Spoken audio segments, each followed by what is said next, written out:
Apa itu informatika? Informatika adalah bidang ilmu mengenai studi, perancangan, dan pembuatan sistem komputasi, serta prinsip yang menjadi dasar perancangan tersebut. Komputasi adalah ilmu yang berkaitan dengan pemodelan matematika dan penggunaan komputer untuk menyelesaikan masalah-masalah sains. Nah, mengapa informatika harus dipelajari? Jika kalian belajar tentang informatika, kalian akan bisa menyiapkan diri untuk menghadapi masa depan yang pasti akan lebih maju teknologinya. Selain itu, kalian juga akan tahu cara menggunakan teknologi komputer. Nah, ini apa pengertian informatika dan mengapa kita harus belajar informatika? Tunggu. Nah, elemen-elemen yang ada di informatika. Elemen pengetahuan dalam kurikulum informatika memadukan aspek kognitif, motorik, dan afektif yang berkontribusi pada terwujudnya profil pelajar Pancasila. Nah, moda plugged dan unplugged. Plugged yaitu membutuhkan komputer dan unplugged tidak memerlukan komputer. Harapannya siswa dapat memahami konsep dan mengimplementasi informatika dengan baik dan bermakna. Nah, jadi ini elemen-elemennya dan ini apa itu moda unplugged dan plugged. Plugged itu membutuhkan komputer, sedangkan unplugged itu tidak memerlukan komputer.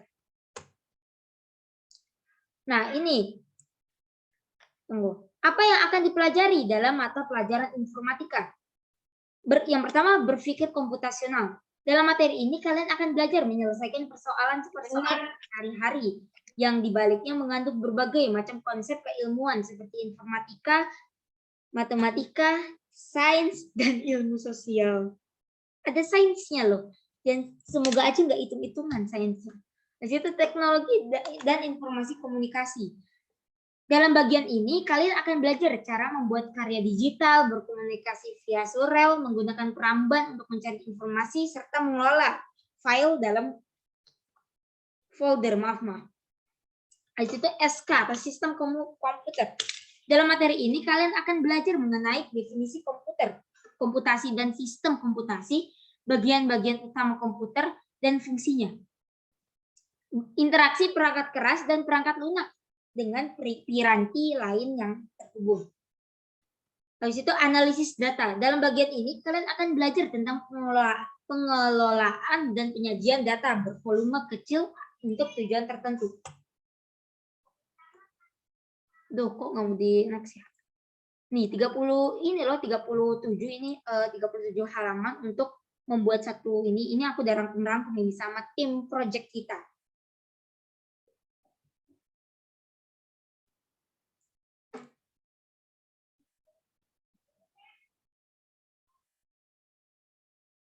Oke, aku lanjutkan ya. Algoritma dan pemrograman.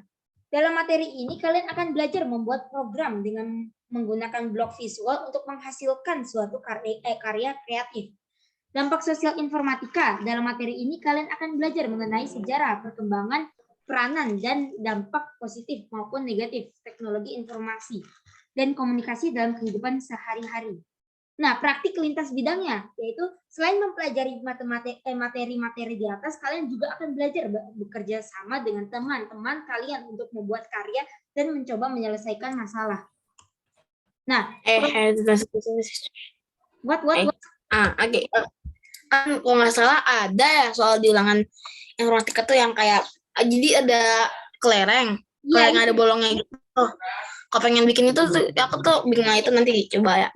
Nanti kita bahas. Aku udah bikin kok cara mengerjakannya dan lain. Thank you. Ini aku udah bikin sesingkat mungkin supaya kalian paham. Kalau umpamanya nggak paham, nanti aku jelaskan. Nah, profil belajar itu. Ya. Oke, aku lanjut ya. Profil belajar Pancasila. Yang pertama beriman, bertakwa kepada Tuhan Yang Maha Esa dan berakhlak mulia. Terus yang kedua berkebinekaan global. Yang ketiga mandiri, yang keempat bergotong royong, yang kelima bernalar kritis, dan yang keenam kreatif. Nah, besok kita akan belajar tentang PJOK. Siang ya, kira-kira jam 2 lah. Nah, di dalam pembelajaran PJOK itu aku akan praktek. Jadi kalian yang mau membuat meme-ku dipersilahkan. Mumpung aku baik nih. Soalnya banyak banget. maaf. Banyak banget yang bikin meme-ku. Maksudnya itu kayak stiker. Nah, itu. Aku sih seneng-seneng aja. Soalnya ada yang bikin stiker gitu. Walaupun meme pun juga nggak apa-apa. Nah, terus 7 aspek keterampilan praktika informatika. Ada 7 anak 7A yang bikin stiker aku. Gitu aja sih. Mau bikin meme pun juga nggak apa-apa. Oke, aku lanjut ya. Di situ yang pertama, membina budaya kerjasama. Kerja masyarakat digital dalam tim yang inklusif. Nah, ini tujuan aspek. Nah, ini tujuan aspek keterampilan praktika informatika, yaitu membina budaya kerja masyarakat digital dalam tim yang inklusif.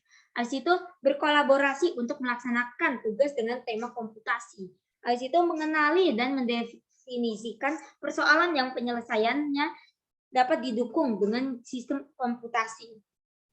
Yang keempat, mengembangkan dan menggunakan abstraksi. Yang kelima, mengembangkan artefak komputasi. Habis itu yang keenam, mengembangkan rencana pengujian dan mendokumentasikan hal uji artefak komputasi. Yang ketujuh, mengomunikasikan suatu proses, fenomena, solusi TIK dengan mempresentasikan, memvisualisasikan, dan memperhatikan hak kekayaan, kelayakan, ini harusnya pakai L, kelayakan hak kekayaan intelektual. Ini aku nggak tahu sih kelayakan apa. Kayaknya sih kekayaan intelektual. Oke, aku lanjutkan. Soalnya jujur ini aku buat itu kopas-kopas sama ngejar waktu. Nah, situ bekerja dalam kelompok. Bekerja dalam kelompok akan mencangkup hampir semua aspek tersebut. Dan hasil kerja kelompok akan dipaparkan baik secara lisan, menjadi bahan presentasi, poster, atau karya lain. Di zaman digital, berkomunikasi grafis visual memudahkan informasi tersampaikan. Oleh karena itu, kalian perlu berlatih berkomunikasi lisan, tertulis maupun menyiapkan bahan paparan dalam membuat GRAIS. Kayaknya sih ini grafis, cuman ini salah penulisan. Mengomunikasikan ide dalam bahasa lisan ataupun tertulis tentunya kalian dipelajari secara mendalam dalam pelajaran bahasa. Ini merupakan salah satu contoh bahwa mata pelajaran bahasa sangat penting untuk menunjang informatika. Jadi informatika ya, kalau menurutku itu informatika itu kayak apa ya? Pemantap saja, pemantap pelajaran-pelajaran. Jadi semua pelajaran yang ada itu dimasukin ke dalam informatika. Kalian harus mempraktikkan apa yang telah dipelajari dari pelajaran bahasa. Nah, ini berhubungan dengan pelajaran bahasa. Pada bagian ini kita tidak akan membahas tentang perkakas untuk berkolaborasi, membuat bahan presentasi ataupun infografis. Bekerja dalam kelompok akan disimulasikan dalam permainan peran.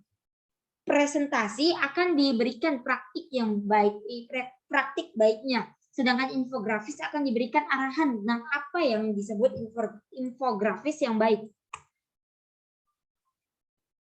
Nah, ini bekerja dalam ini ya. Habis itu ini 7 aspek lagi. Maaf, ini kayaknya bikinnya double deh. Salah deh, maaf. Gomenasai. Nah, ini bekerja dalam kelompok. Agar bekerja dalam kelompok menjadi efisien, efektif, dan menghasilkan solusi yang baik, lakukanlah hal-hal berikut. Yang pertama, pahami persoalan dan tujuan bersama yang akan dicapai kelompok. Yang kedua, lakukan peran dalam kelompok sehingga setiap anggota mendapat peran dan pembagian tugas. Jika semua mengerjakan hal yang sama, tugas tidak akan selesai.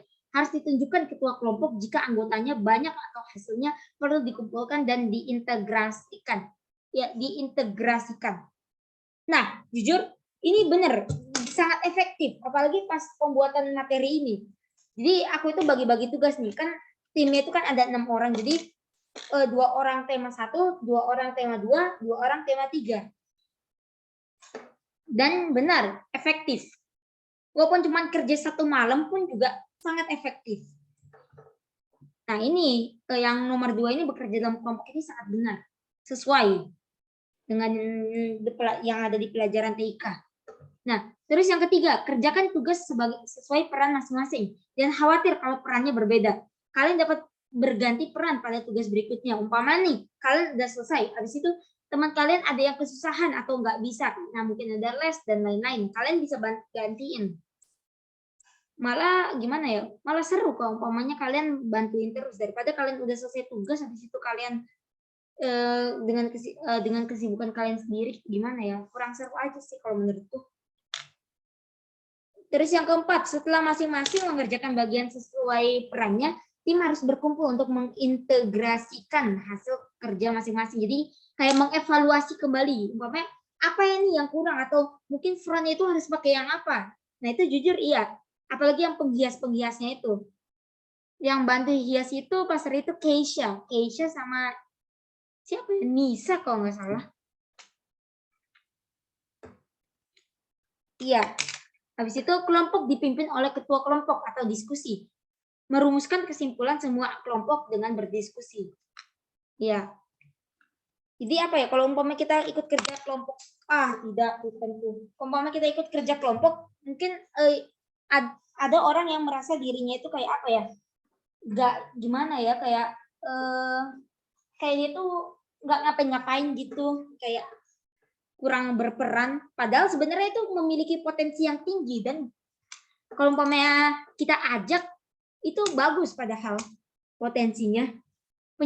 Pembuatan materinya pun juga bagus banget. Jadinya sangat membantu. Iya ya, halo Malik. Antales misalnya ya, kalau ada nih suatu kerja kelompok ya, Iya. itu maaf ya, kalau misalnya udah jawab awalnya, itu tuh kalau misalnya itu kan ada tuh misalnya nggak ada yang nggak aktif, itu tuh menurut Antalis ada nggak sih caranya biar mereka jadi aktif gitu, kayak bikin mereka termotivasi buat ikutan gitu? Kalau aku ya, kalau aku jujur, kalau umpamanya yang nggak aktif, aku biarin aja. Mungkin aja mereka ada kepentingan masing-masing, aku nggak mau berburuk sangka. Dengan itu, aku suruh yang nggak aktif itu mempresentasikan. Jadi aku tinggal diem aja sama yang lain. Udah gitu aja sih. Jadi biar kena mental banget. Terima kasih. Sebagai hukuman gitu ya, kayak bantu. Iya, jadinya walaupun dia nggak bantu, mungkin ada kepentingan lain atau yang lain. Ya gimana ya, kita nggak boleh berburuk sangka lah. Nggak boleh kayak mencemooh atau kayak menurunkan lah. Kayak umpamanya nggak berguna nih, cuma diem-diem aja. Pasti mungkin aja dia ada kepentingan yang lain, umpamanya dia ada les atau apa. Nah, nanti umpamanya nih kayak aku bagi-bagi tugas, umpamanya pokoknya semuanya itu harus berperan nanti pas presentasi biar adil. Kalau umpamanya yang udah kerja mungkin cuma 1 slide, 2 slide, tapi yang belum ini mungkin kita kasih lebih lah, supaya setara, supaya adil. Adil itu bukan berarti sama, tetapi adil itu kalau menurutku ya, adil itu memasukkan apa ya, kayak gelas nih, gelas semuanya ada gelas yang besar dan yang kecil. Kita menuangkan air. Kalau sama berarti gelas yang besar banyak, sedangkan gelas yang kecil itu apa ya? Kebanyakan. Nah, kalau umpama adil itu ya sesuai dengan apa ya? Menuangkan sesuatu yang sesuai atau yang pas. Umpamanya nih, aku pas kelas 1 dapat uang jajan 10.000. Tapi pas aku kelas 6, aku dapat uang jajan 20.000. Nah, itu baru adil. Begitu. Itu yang disebut dengan adil. Umpamanya nih, aku 6 kelompok, ada 6 orang satu kelompok. Terus yang satu ini apa namanya?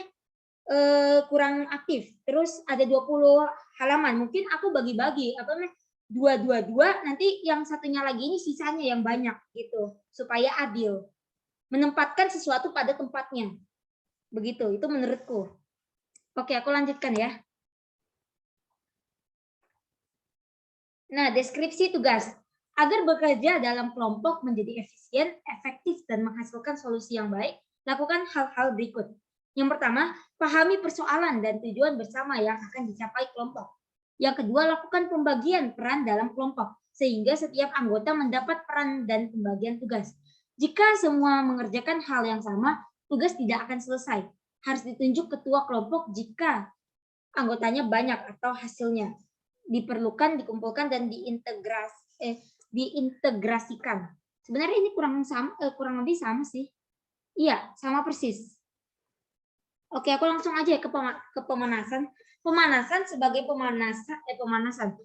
pemanasan untuk belajar merencanakan tugas yang lebih besar. Kalian diharapkan melakukan tugas sehari-hari yang kalian diharapkan melakukan tugas-tugas sehari-hari yang lebih kecil dulu untuk pemanasan. Ini perencanaan kerja kelompok. Perencanaan kerja kelompok sebelum pekerjaan dilakukan akan bermanfaat bagi tim untuk mendapatkan hasil yang baik, efektif, dan efisien. Perencanaan bekerja harus dilakukan dengan membuat strategi yang sesuai dengan mempertimbangkan sumber daya yang dimiliki seperti jumlah anggota tim, waktu pengerjaan, dan peralatan yang dimiliki. Walaupun pembagian perencanaan kerja ini memakan waktu, tetapi hal ini akan bermanfaat saat melakukan pengecekan agar pekerjaan dapat selesai tepat waktu. Nah, itu yang aku lakukan di kelompokku. Nah, mengomunikasi hasil kerja. Ini ada yang mau baca nggak? Aku mau izin ambil air dulu ya. Atau kalian bisa baca-baca sendiri dulu. Yang berminat boleh.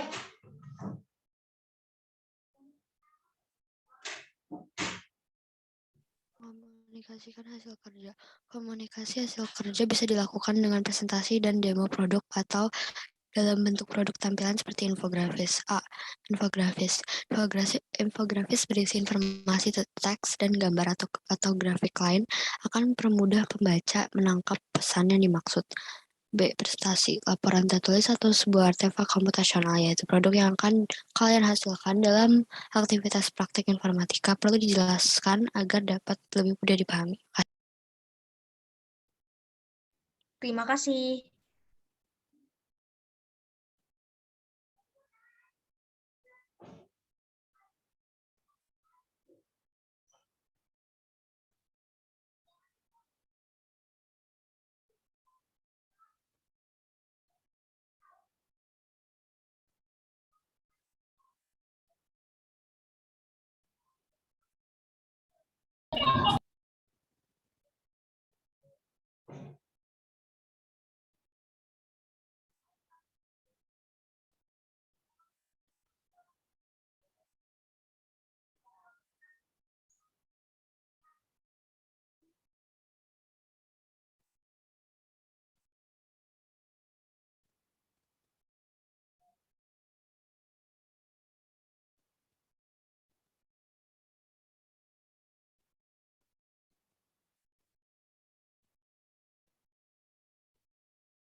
Halo,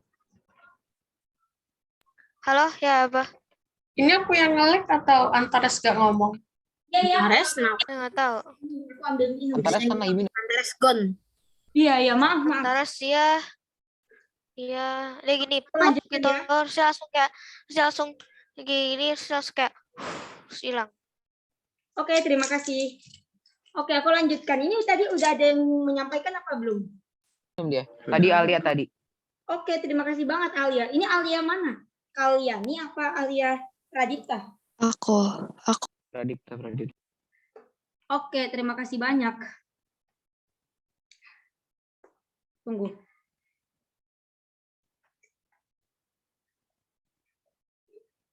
Nah, mengomunikasi hasil kerja itu ya berupa itu. Presentasi juga infografis. Singkatnya kalau infografis itu kayak gambaran gitulah. Kalau presentasi ya presentasi. Gitu aja sih. Infografis itu berupa poster dan lain-lain. Kalau presentasi kita ngomong di depan banyak orang. Nah, habis itu apa yang kalian kerjakan di dalam deskripsi tugas? Kalian akan mendapatkan 2 sampai 3 tugas yang harus dikerjakan kelompok. Setiap kelompok akan menentukan strategi dalam mengerjakan tugas. Tugas kalian adalah membuat strategi yang paling efisien dan menyelesaikan semua tugas yang diberikan daftarnya. Kalian adalah salah satu anggota dalam kelompok tersebut dan boleh menentukan menjadi anggota kelompok yang mana.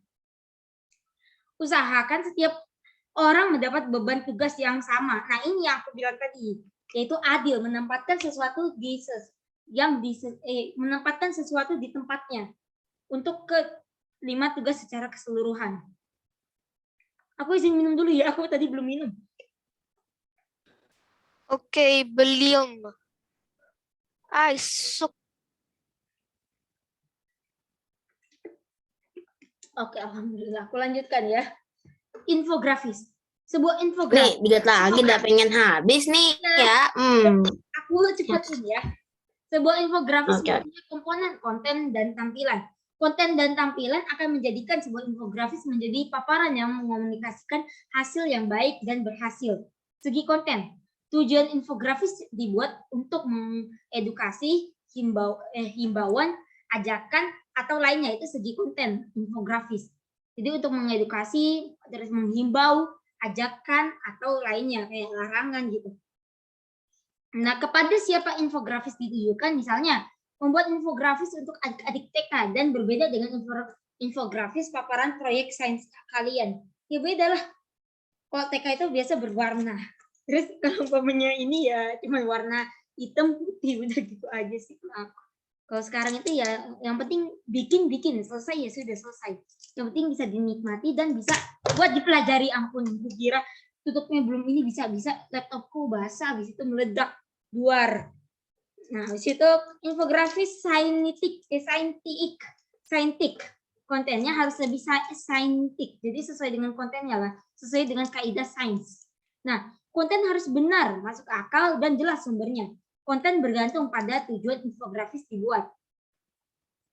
Segi tampilan, pemilihan kata kunci. Karena sempitnya ruangan, pemilihan kata dan kalimat perlu dilakukan. Nah, kayak gini nih. Aku tadi itu menyesuaikan. Jadi aku merangkum kata-kata yang menurutku penting. Tapi sebenarnya tadi ada beberapa kata-kata yang tidak penting. Dan harusnya bisa dihapus. Dan ya, supaya renggang. Nah, aku lanjutkan ya. Habis itu pemilihan huruf yang sesuai ukuran dan jenisnya. Kayak umpamanya serif, selap serif, sans serif, terus ya yang lain lah. Yang kayak pas pelajaran seni budaya. Jadi berhubungan semuanya. TK ini. Terus tata warna yang serasi dan sesuai dengan konteks. Beberapa warna memiliki arti tersendiri. Bahkan kalian perlu memperhatikan komposisi warna agar teman yang buta warna masih bisa menginterpretasi dengan baik. Ini kalau umpamanya aku nggak ngerti sih kalau buta warna itu gimana. Ya, habis itu tata letak yang baik.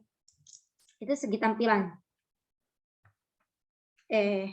Nah habis itu ini infografis. Tadi itu apa? Oh maaf salah. Nah ini presentasi. Nah dari segi konten mengandung bagian yang penting berikut yang menunjukkan alur logika dari paparan yang mengalir. Dengan runtut. Yang pertama, ringkasan. Habis itu latar belakang.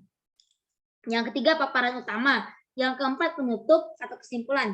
Nah, habis itu yang kedua, ditulis dalam bahasa yang sesuai. Dan dalam bentuk butir-butir kunci, serta ringkasan teks. Seringkali bahkan bukan dalam kalimat lengkap. Artinya ya disingkat. Terus dari segi tampilan, ukuran huruf cukup besar untuk dapat dilihat oleh penyimaknya. Jadi harus sesuai dengan yang bisa dilihat oleh penyimaknya. Atau dalam bahasa seni budaya itu visibility. Jadinya ya yang kemarin itu pas kita ulangan. Jadi dapat dilihat oleh orang dari jarak manapun. Maksudnya itu dari jarak tertentu.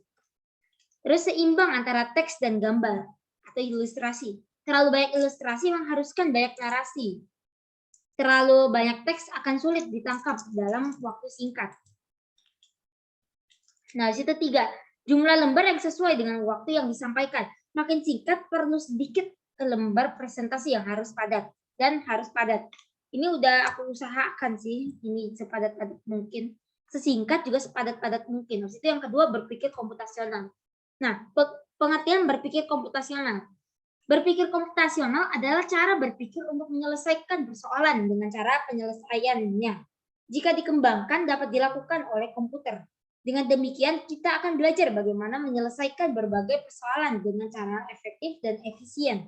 Berpikir atau pemikiran komputasi tidak berarti berpikir seperti komputer, melainkan berpikir tentang komputasi, di mana seseorang dituntut untuk yang pertama, memformulasikan masalah dalam bentuk masalah komputasi.